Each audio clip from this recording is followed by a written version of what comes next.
દ્વારકામાં 3 આખલા જબરા બાખડ્યા. આખલાને ઉપાડીને બોનેટ પર પછાડ્યો. દ્વારકામાં 3 આંખલા વચ્ચે એવું યુદ્ધ જામ્યું કે એક આંખલાએ બીજા આંખલાને બસમાં અથડાવ્યો તો રોષે ભરાયેલા સામેવાળા આંખલાએ શિંગડા ભરાવીને એનો એવો ઉછાળ્યો કે તે સીધો જ એક કારના બોનેટ પર પછડાયો. એવામાં ત્રીજો એક આંખલો પણ ત્યાં આવી ચડ્યો અને બગડાટી બોલી ગઈ. આસપાસમાં ઉભેલા રાહદારીઓ અને વાહન ચાલકો થોડા સમય માટે અફરાતફરી ભરેલી સ્થિતિમાં ઢંકાઈ ગયા. આ દ્વારકાના ભદ્રકાલી ચોકમાં જાહેર માર્ગ પર આંખલાઓ ઝઘડતા આતંક મચાવતાના દ્રશ્યો છે. રાહદારીઓમાં ભયનો માહોલ જોવા મળ્યો. આંખલા ઝઘડતા રોડ પર આવી ચડતા રોડ પર વાહનોની રફતાર થંભી ગઈ. બસ પણ ઊભી રહી ગઈ હતી. આંખલાઓ જાણે શક્તિ પ્રદર્શન કરતા હોય તે રીતે ઝઘડી પડતા લોકોમાં દહેશત ફેલાઈ હતી. તો ખંભાળિયા શહેરમાં પણ નગર ગેટ પાસે આંખલાઓનો આતંક જોવા મળ્યો. 2 આંખલા સામસામે આવી ગયા હતા. યાત્રાધામ દ્વારકામાં વહેલી સવારથી જ વરસાદનું આગમન થયું. વહેલી સવારે 7 વાગ્યાથી અત્યાર સુધીમાં 2 ઇંચ વરસાદ થયો. મુખ્ય બજારોમાંથી વરસાદી પાણી વહેતા થયા. દ્વારકા સહિત ગ્રામ્ય પંથકમાં વરસાદ નોંધાયો. દ્વારકાના કલ્યાણપુર તાલુકામાં સાર્વત્રિક વરસાદ થયો. રાવલ, પાનેલી, ટંકારિયા, કલ્યાણપુર સહિતના ગામોમાં સારો વરસાદ થયો છે. ઉપરવાસના ગામોમાં સારા વરસાદને પગલે સૂર્યાવદર સાની ડેમમાં પાણીની આવક થઈ છે. હાલ સાની ડેમનું નિર્માણ કાર્ય ચાલુ છે. આ વર્ષે હજુ પણ ડેમ પૂરો ભરાશે નહીં. પાયા સુધીનું કામ પૂર્ણ થયેલ હોવાથી પાણીની આવક અત્યારે નોંધાઈ છે. હજુ પણ ડેમમાં પાણીની આવક ચાલુ છે. આસપાસના ગામોમાં સારા વરસાદને પગલે ખેડૂતોમાં ખુશીની લહેર છે. તો વડોદરા જિલ્લાના કેટલાક ભાગોમાં પણ ભારે વરસાદના અહેવાલ આવી રહ્યા છે. શિનોર પંથકમાં સવારથી જ વરસાદી માહોલ જામ્યો. સવારથી જ આકાશમાં કાળા ડિબાંગ વાદળો જોવા મળ્યા. તરવા, ટિમ્બરવા સહિતના ગામોમાં વરસાદ વરસી રહ્યો છે. ઠેર ઠેર વરસાદી પાણી વહેતા થયા છે. વરસાદને પગલે વાતાવરણ ઠંડુગાર બની ગયું છે. શિનોર પંથકમાં ખેતીલાયક વરસી રહેલા આ વરસાદને પગલે ખેડૂતોમાં પણ ખુશીનો માહોલ છે. તો પોરબંદરમાં પણ આજે સવારથી જ વરસાદી માહોલ છે. પોરબંદર અને રાણાવાવ તાલુકામાં ધીમી ધારે વરસાદ થઈ રહ્યો છે. સવારે 6 વાગ્યાથી લઈને 10 વાગ્યા સુધીમાં પડેલ વરસાદના આંકડાની જો વાત કરીએ તો પોરબંદરમાં 1 ઇંચ જેટલો વરસાદ પડ્યો છે, જ્યારે રાણાવાવમાં 1/2 ઇંચ જેટલો વરસાદ થયો છે. વાવણી બાદ જરૂરિયાત સમયે જ વરસાદ થતાં ખેડૂતોમાં ખુશીની લહેર છે. તો પોરબંદરમાં અને રાણાવાવ આ બંને તાલુકામાં સવારે 4 કલાકમાં 1 ઇંચ કરતાં વધુ વરસાદ નોંધાયો છે. ઉપરવાસમાં ભારે વરસાદ બાદ બનાસકાંઠાના અમીરગઢના કાકવાડા ગામે બનાસ નદીમાં પાણી આવ્યું છે. બનાસ નદીમાં પાણી આવતા શાળાએ જતા બાળકોને મુશ્કેલી પડી. બનાસ નદીમાં કેડસમા પાણી વહેતા વાલીઓએ બાળકોને ખભે ઉચકીને રસ્તો પાર કરાવ્યો. આ તસવીરો બનાસકાંઠાના કાકવાડાથી આવી રહી છે. બનાસ નદીના સામેના છેડે કાકવાડા સહિતના અનેક ગામડાઓ આવેલા છે. નદીમાં પાણી આવતા સામા કાંઠે જવા માટે પાણીમાં થઈને જોખમી રીતે પસાર થવું પડે છે લોકોને. કાકવાડા ગામના અનેક લોકોના નદીના સામા કાંઠે ખેતરો આવેલા છે. પશુપાલનનો વ્યવસાય કરતા લોકોને માથે દૂધ ઉપાડીને નદીમાંથી પસાર થવું પડે છે. 19 કરોડના ખર્ચે બ્રિજ મંજૂર થયો, પણ હજુ સુધી બ્રિજ જ બન્યો નથી અને લોકો હાલ પરેશાન થઈ રહ્યા છે. વાલીઓ અને પશુઓની હાલત કફોડી બની રહી છે. તસવીરોમાં જોઈ શકાય છે કે વહેતા પાણીમાંથી લોકો પસાર થઈ રહ્યા છે. સંવાદદાતા કિશોર તુવર જોડાયા છે. કિશોર, કેટલા સમયથી આ લોકોની સ્થાનિક લોકોની જે સમસ્યા છે એ ઉકેલાઈ નથી? હાલ શું સ્થિતિ છે વરસાદને લઈને? ઉપરવાસમાં સારો એવો વરસાદ થતા બનાસ નદીમાં નવા નીર આવ્યા છે, પરંતુ બનાસ નદીના કાકરવાડા પાસે જે નવા નીર આવ્યા છે તે નવા નીરે જ શાળાએ જતા બાળકો માટે મુશ્કેલી પણ વધારી છે.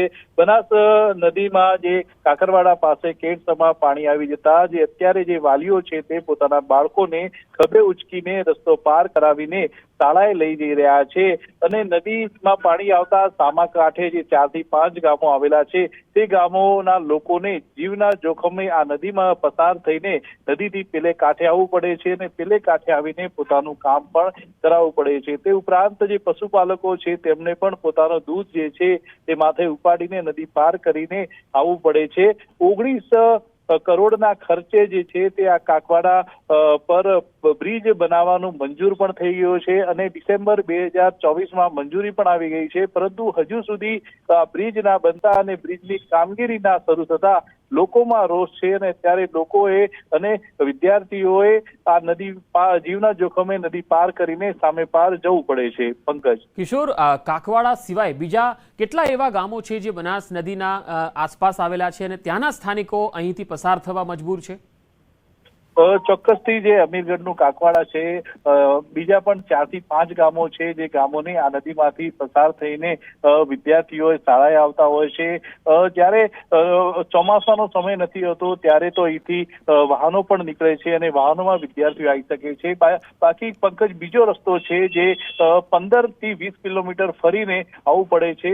તેની જગ્યાએ જે નજીક આ નદીવાળો રસ્તો પડતો હોવાથી અત્યારે તો વાલીઓ પોતાના બાળકોને આ નદી પસાર કરીને જ લઈ જાય છે. તે ઉપરાંત જે ગામ લોકો હોય છે તે ગામ લોકો પણ નદી પસાર કરીને જ આ ગામમાં આવતા હોય છે. સામા છેડે 4 થી 5 ગામો નાના નાના આવેલા છે. તે ઉપરાંત લોકોના ખેતરો પણ સામા છેડે આવેલા છે.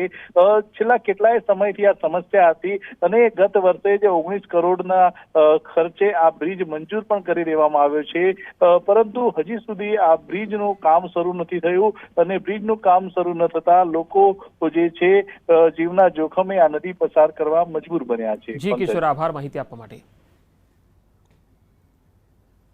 નર્મદાના ઝરવાણી ગામના લોકોની હાલત કફોડી છે. અહીંયા ચોમાસાની સિઝનમાં એક વિસ્તારમાંથી બીજા વિસ્તારમાં આવવા જવા જીવના જોખમે અવરજવર કરવી પડે છે.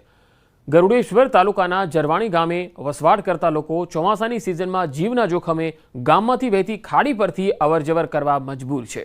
જો ખાડીમાં અચાનક પાણીનો પ્રવાહ વધી જાય તો પાણીના પ્રવાહમાં તણાઈ જવાય તેવી સ્થિતિ છે. છતાં ગામ લોકો આ ભય હેઠળ ખાડી ઓળંગી અવરજવર કરતા હોય છે.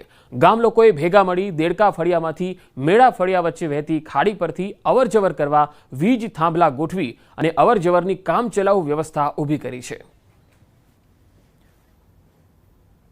વર્ષોથી અમે અગાઉ જે પુલ માટે મંજૂરી માંગેલી હતી, વીજળીના થાંભલા એમ પડી રહ્યા હતા, એ રીતના એટલે એ થાંભલા લઈ આવીને અમે પાણીના વહેણ પણ અમે પુલ બનાવ્યો છે.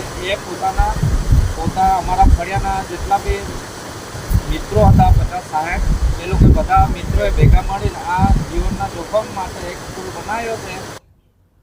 નર્મદામાં રસ્તાના અભાવે પ્રસૂતાને હાલાકી થઈ રહી છે. જ્યાં જિલ્લાના અનેક ગામો વિકાસથી વંચિત છે. ઝરવાણી ગામે લીંબાડા ફળિયાથી ભાંગડા ફળિયા સુધી રસ્તો જ નથી. મોડી રાત્રે મહિલાને જોડીમાં નાખીને પાણીમાં ધસમસતી ખાડી પાર કરાવવામાં મજબૂર થવું પડ્યું. ખાડી પાર 108 સુધી પ્રસૂતાને પહોંચાડવામાં આવી. હોસ્પિટલમાં લઈ જતી વેળા રસ્તામાં જ મહિલાને ડિલિવરી થઈ. સદનસીબે મહિલા અને તેનું બાળક સહી સલામત છે. દર વર્ષે ચોમાસા દરમિયાન ખાડીમાં પાણી ભરાય છે અને આ સમસ્યા વર્ષોથી છે. આવનારા સમયમાં સમસ્યા વધુ વકરે તેવી ગ્રામજનોને ભીતિ છે. રસ્તો અને પુલ મંજૂર છે છતાં કામ ચાલુ થયું નથી. તેના કારણે હાલાકી સ્થાનિકો ભોગવી રહ્યા છે. સ્થાનિક નેતાઓ મદમસ્ત છે અને આ સમસ્યા તરફ ધ્યાન દોરે અને સાથે સાથે સરકારનું ધ્યાન દોરીને કામ કરાવી આપે તે પણ જરૂરી છે. ગ્રામજનો સ્થાનિક પ્રશાસન પાસે કાયમી ઉકેલની રાહ જોઈ રહ્યા છે. કિલોમીટર સુધી અમે ચાલી ગયા. ભાંગરા ફળી 61 મળી હતી. અમે આ ખાડીમાં રહીને અમે પાર કરી હતી. અમે રાત્રે તો આ ખાડીમાંથી પાર કરી હતી. અમે 61 આવતા આવતા અમને થોડોક ટાઈમ લાગ્યો તો ડિલિવરી ત્યાં થઈ ગઈ હતી ગીર ખાડી પુલ ઉપર. તો ત્યાં જઈને પછી ડાયરેક્ટ ગઢેશ્વર સરકારી દવાખાનામાં લઈ ગયા હતા અમે. વધુ માહિતી મેળવીએ સંવાદદાતા દીપક મારી સાથે નર્મદાથી જોડાયા છે. દીપક, નર્મદામાં સાંસદ, જિલ્લા કલેક્ટર, જિલ્લા વિકાસ અધિકારી આ બધા એવા લોકો છે, પ્રતિનિધિઓ છે જેઓ પાસે જિલ્લાના કામો માટેના હાઈ પાવર આપેલા છે. તો શું કારણ છે કે અહીંયા રસ્તાથી વંચિત છે ગામના લોકો? બિલકુલ પંકજ, ખાસ વાત કરીએ તો નર્મદા જિલ્લો 43% વન વિસ્તાર ધરાવતો જિલ્લો છે. આ વન વિસ્તારમાં અનેક જે ડુંગરમાં જે ગામો આવેલા છે, દાખલા તરીકે આ જે ઝરવાણી ગામ લઈએ તો ઝરવાણી ગામ ડુંગર વિસ્તારમાં આવે છે, જે સેન્ચુરી વિસ્તાર ગણવામાં આવે છે. અને આ સેન્ચુરી વિસ્તાર ગણાતા ત્યાં રોડ રસ્તાનો અભાવ છે. આજે પણ આઝાદીના આટલા વર્ષો પછી પણ વિકાસથી વંચિત છે.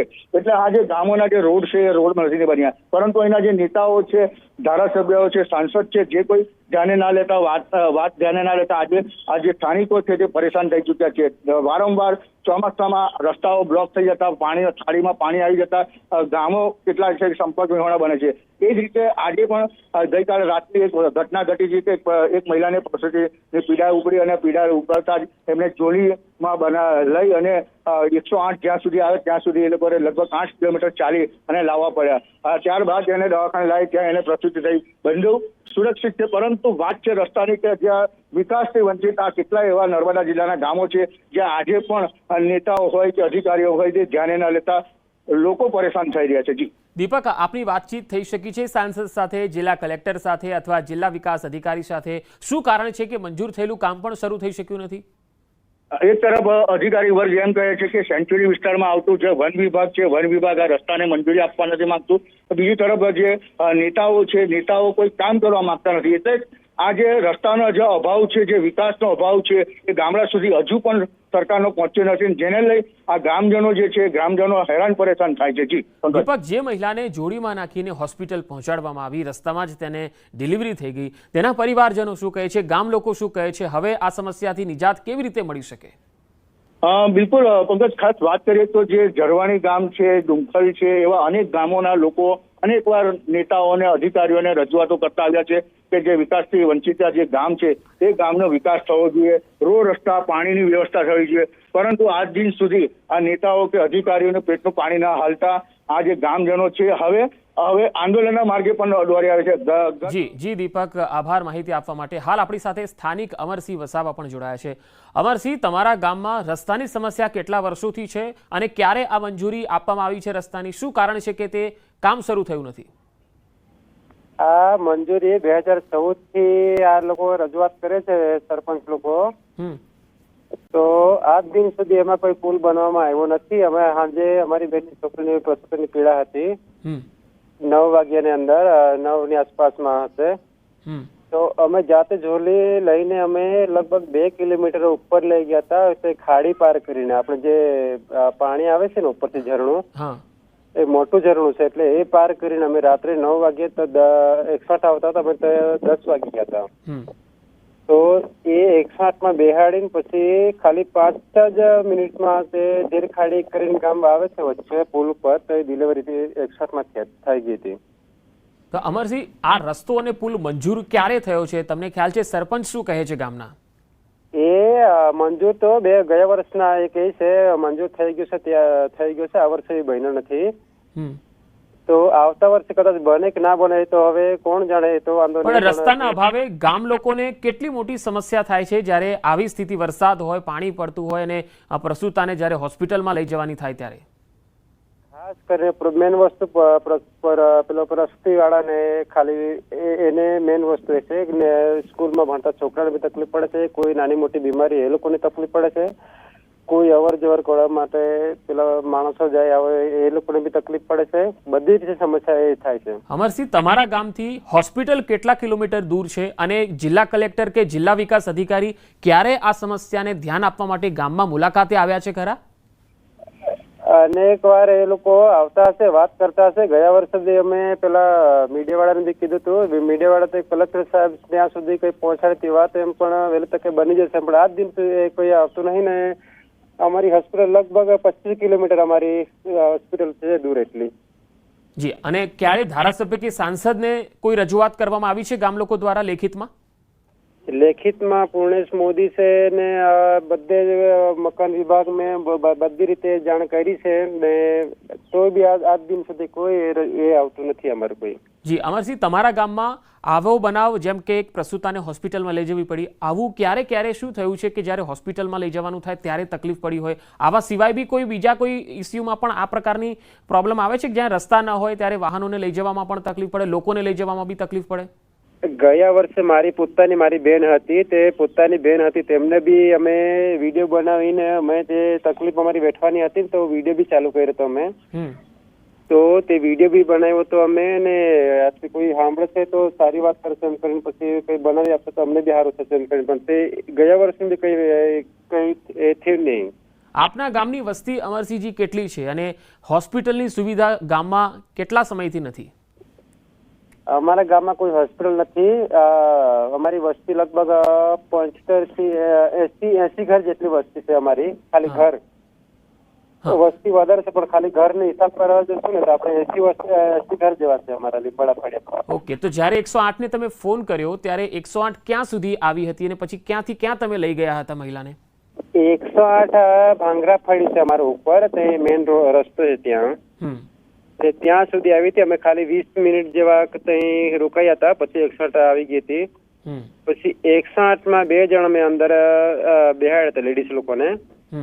અને અહીંથી લગભગ 2 કિલોમીટર જેવા આગળ ગયા હતા, ધેરખાડી ગામ આવે છે વચ્ચે, ત્યાં ડિલિવરી થઈ ગયેલી, છોકરીનું ડિલિવરી થઈ છે, છોકરી આવી હતી એમ કહેતા હતા. એટલે જી અમરસિંહ, આભાર અમારી સાથે જોડાવા માટે. તો આ સ્થાનિક છે જે તેમની હૈયાભરા ઠાલવી રહ્યા છે. ખરેખર તો ધારાસભ્ય નાંદોદના ડૉક્ટર દર્શના દેશમુખ છે, તેમણે આ પરિસ્થિતિ પર ધ્યાન આપવું જોઈએ. એક મહિલા ધારાસભ્ય હોવા છતાં એક મહિલાને તેમના વિસ્તારમાં જો જોડીમાં નાખીને લઈ જવી પડે તો આનાથી ખરાબ સ્થિતિ બીજી શું હોઈ શકે.